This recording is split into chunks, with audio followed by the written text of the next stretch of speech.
Hello viewers, welcome to গ্রামীণ doctor YouTube চ্যানেলে আপনাদের স্বাগত জানাই। আজ যে গুরুত্বপূর্ণ তথ্য বা ইনফরমেশনটি দিতে চলেছি সেটি হলো ডেক্স অরেঞ্জ সিরাপ। আপনারা সকলেই স্ক্রিনে দেখতে পাচ্ছেন ডেক্স অরেঞ্জ সিরাপ। আমরা এই ডেক্স অরেঞ্জ সিরাপের কম্পোজিশন, এই সিরাপটির প্রাইস বা বাজার মূল্য কত রয়েছে, বা এই সিরাপ কোন কোন কাজে ব্যবহার করা যায়, এর ডোজ, এর সাইড এফেক্ট, এই সম্পর্কে আলোচনা করব।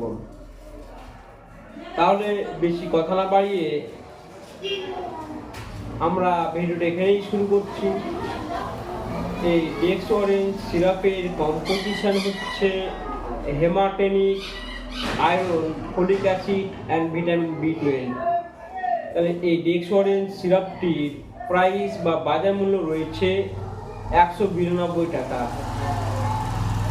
এই ডেক্স অরেঞ্জ সিরাপটি ডাক্তারবাবুরা কোন কোন ক্ষেত্রে প্রেসক্রিপশন করে সে সম্পর্কে আমি আলোচনা করছি। এটি প্রেগনেন্সি অবস্থায় বা গর্ভবতী মহিলাদের পেটে বাচ্চা থাকলেন সময়ে শরীরে রক্তপ্লতা বা অ্যানিমিয়া রোগ যদি দেখা দেয়, সেক্ষেত্রে ডক্টরবাবুরা এই ডেক্স অরেঞ্জ সিরাপটি প্রেসক্রিপশন করে থাকেন। তাছাড়া অস্ত্রোপচারের জনিত সংক্রমণের ক্ষেত্রে ডক্টরবাবুরা এটি প্রেসক্রিপশন করে থাকেন। তাছাড়া অতিরিক্ত ঋতু চলাকালীন সময়ে মহিলাদের শরীর থেকে যদি রক্তক্ষরণ হয় বা ব্লাড ভাঙে, সেক্ষেত্রে ডক্টরবাবুরা এটি প্রেসক্রিপশন করে থাকেন। তাছাড়া ফিস্টুলা বা পাইলস বা অশ্ব, এই রোগের ক্ষেত্রে ডাক্তারবাবুরা এই ডেক্স অরেঞ্জ সিরাপটি প্রেসক্রিপশন করে থাকেন। তাছাড়া হোকওয়ার্ম ইনফেকশনের ক্ষেত্রে ডক্টরবাবুরা এটি প্রেসক্রিপশন করে থাকেন। তাছাড়া শরীরে আয়রনের অভাব বা ফোলিক অ্যাসিড এবং ভিটামিন বি12 অভাবের ক্ষেত্রে ডক্টরবাবুরা এটি প্রেসক্রিপশন করে থাকেন। তাছাড়া ডিসমিনোরিয়ার ক্ষেত্রে অনেক সময় মাসিক সঠিক টাইমে না আসলে শরীরে রক্ত কম থাকার কারণে এটি ডক্টরবাবুরা প্রেসক্রিপশন করে থাকেন। তাছাড়া এই সিরাপটি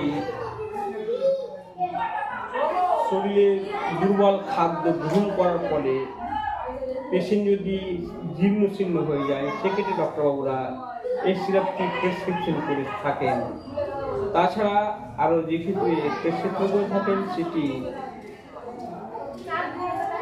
শরীরটা একেবারে জীর্ণশীর্ণ হয়ে যায়, সেক্ষেত্রেও ডক্টরবাবুরা প্রেসক্রিপশন করে থাকেন। এই সিরাপটি খাওয়ার নিয়ম হচ্ছে 2 চামচ করে দিনে 2 বার, খাওয়ার 10 থেকে 15 মিনিট পর খেতে হয়। সাইড এফেক্ট, এই সিরাপটি খেলে বা কোন কোন সাইড এফেক্ট বা পার্শ্ব প্রতিক্রিয়া দেখা যায়, সেক্ষেত্রেও আমি আলোচনা করছি। এই সিরাপটি খেলে হাইপার অ্যালার্জি যদি থাকে কারো, সেক্ষেত্রে এই সিরাপটি খাওয়া যাবে না। আর শরীর কারো যদি ফুলে থাকে, সেক্ষেত্রে এই সিরাপটি খাওয়া যায় না।